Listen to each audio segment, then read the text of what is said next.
गंगो कोतवाली अंतर्गत ग्राम मैनपुरा में दो सगे भाइयों की दिन निकलते ही गोली मारकर हत्या करने से क्षेत्र में सनसनी फैल गई।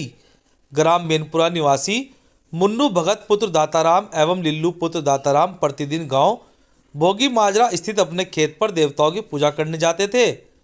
आज सुबह भी वह लगभग 5 बजे रोज की तरह पूजा करने के लिए गए थे, परंतु जब वह कई घंटों तक वापस नहीं लौटे तो उनका भाई उन्हें देखने के लिए खेत पर पहुंचा, जहां पर उसके होश उड़ गए। उसके दोनों भाइयों के शव खेत में पड़े थे, जिसके बाद पुलिस व ग्रामीणों को सूचना दी गई, जिसके बाद मौके पर पहुंची पुलिस छानबीन में जुट गई। बाद में एसएसपी फॉरेंसिक टीम के साथ मौके पर पहुंचे और घटना की जानकारी ली।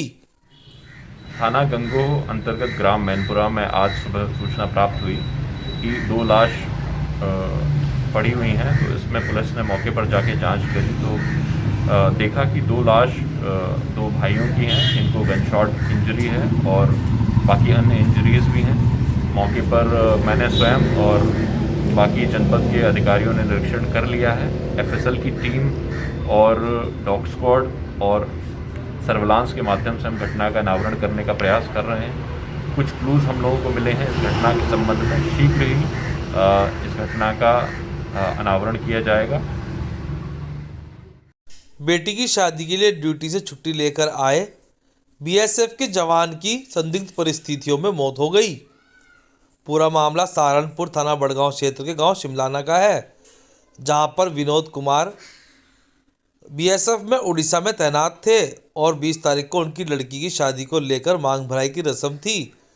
परिवार में किसी तरह का कोई क्लेश नहीं था, सब खुश थे। लेकिन जैसे ही आज सुबह सब सोकर उठे तो देखा कि छत पर सीढ़ी की रेलिंग पर मफलर से विनोद का शव लटका हुआ था। उन्होंने फांसी लगाई या किसी कारणवश उनका पैर फिसलकर उनके साथ ये हादसा हुआ है, ये कहना अभी मुश्किल है। फिलहाल पुलिस ने शव को कब्जे में लेकर पोस्टमार्टम के लिए भेज दिया है। पूरा मामला सर 24 तारीख में लड़के की मांग भरने के लिए आ रहे थे, तो सर वैसे ही टेंशन से ले रहे थे बस।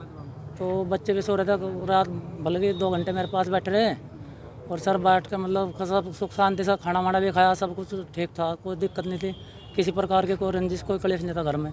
और सर उसके बाद में सुबह बच्चों ने उठ के देखा तो देखा क्या जिन्ने के आसपास में मफलर था गले में, और सर जिन्ने से लिपटे हुए मतलब पैर फिसला कैसे हुआ भाई, ये तो कुछ कह नहीं सकते सर। ये कहाँ पे तैनात थे बीएसएफ में? ये उड़ीसा थे सर।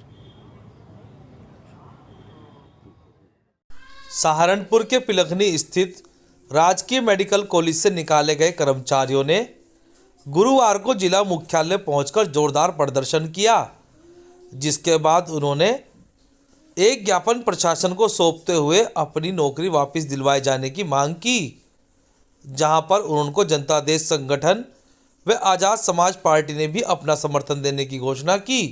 चूँकि पीजीआई में जो कोरोना काल में 250 कर्मचारी अवनी परिधि के थ्रू लगे थे, आज उन्हें हटा दिया गया और पिछले 7 दिनों से लगातार ये बच्चे पीजीआई के सामने बैठे आंदोलनरत हैं। दिन रात का इनका आंदोलन चल रहा है। मेरी बहनें भी हैं, भाई भी हैं। कोरोना काल उस समय पर जब लोगों की इन लोगों ने जिंदगियां बचाई और अवनी परिधि के थ्रू ये 250 बच्चे लगे, लेकिन आज इन्हें ऐसे निकाल कर फेंक दिया जैसे दूध में से मक्खी।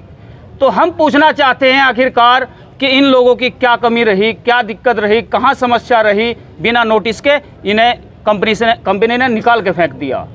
आखिरकार ये अगर हमारी समस्या का हल नहीं होता, यह आंदोलन आज 7वां दिन है आंदोलन का हमारे, यह आंदोलन जारी रहेगा, भूख हड़ताल रहेगी और चाहे हमें किसी भी तरह किसी भी हद तक जाना पड़े, इन लोगों को रोजगार चाहिए तो रोजगार देना पड़ेगा इस सरकार को। सहारनपुर में गुरुवार को उत्तर प्रदेश फिशरमैन कांग्रेस कमेटी के लोगों ने जिला मुख्यालय पहुंचकर अपनी मांगों को लेकर जोरदार प्रदर्शन करते हुए राष्ट्रपति को संबोधित एक ज्ञापन जिला प्रशासन के अधिकारी को सौंपते हुए अपनी मांगों के निस्तारण की मांग की। आज हमने अपने आरक्षण को लेकर मांग रखी है और डीएम साहब को ज्ञापन दिया है प्रधानमंत्री और योगी के नाम।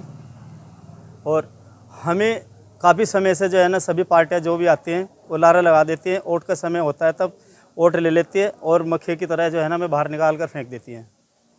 तो हम अब देश व प्रदेश में भारतीय जनता पार्टी की सरकार है। मैं प्रधानमंत्री जी से निवेदन करता हूं कि हमें जो है ना हमारा हक दें जो वादा किया था वो पूरा करें। अगर वो वादा पूरा नहीं होगा तो हम जड़ से उखाड़ कर बाहर फेंक देंगे। कितनी मांगे हैं आपकी? 17 जातियाँ, 17। क्या मुख्य मांग? मुख्य मांग हमारी आरक्षण की है। देवबंद के रेलवे रोड स्थित समाजवादी पार्टी के कार्यालय पर प्रदेश सचिव मजाहिर राणा का कार्यकर्ताओं द्वारा फूल मालाओं से जोरदार स्वागत किया गया।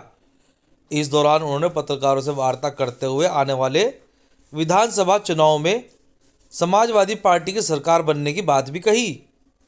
इस दौरान समाजवादी पिछड़ा प्रकोष्ठ के जिला अध्यक्ष रामकिशन सैनी ने शाहिद कुरैशी को नगर अध्यक्ष पद की जिम्मेदारी देते हुए उनको नियुक्ति पत्र भी सौंपा। जहाँ तक जिम्मेदारी का सवाल है, मैं अपनी जिम्मेदारी के प्रति बड़ा डेडिकेटेड पर्सन हूँ। मुझे उसमें कोई दिक्कत और परेशानी नहीं होती है और मैं अपना फ़र्ज समझता हूँ जिम्मेदारी निभाना।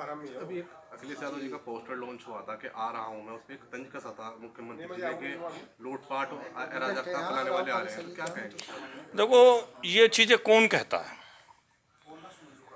जो इस तरीके की बातें करने वाले लोग हैं, ये वही लोग हैं जो तथाकथित अपने आप को राष्ट्रवादी कहते हैं, जबकि राष्ट्र विरोधी लोग हैं। और राष्ट्र विरोधी लोगों का एजेंडा यही है कि कोई अच्छा साफ सुथरी छवि का कोई व्यक्ति प्रदेश का मुख्यमंत्री ना बन जाए और उनकी अराजकता बंद ना हो जाए। वही लोग इसका नारा देते हैं। ना कहीं लूट, ना कहीं कुछ झूठ, सबका सब जो कुछ आना है समाजवादी पार्टी आनी है। और समाजवादी पार्टी को 5 साल के अंदर ही लोग याद करने लगे हैं।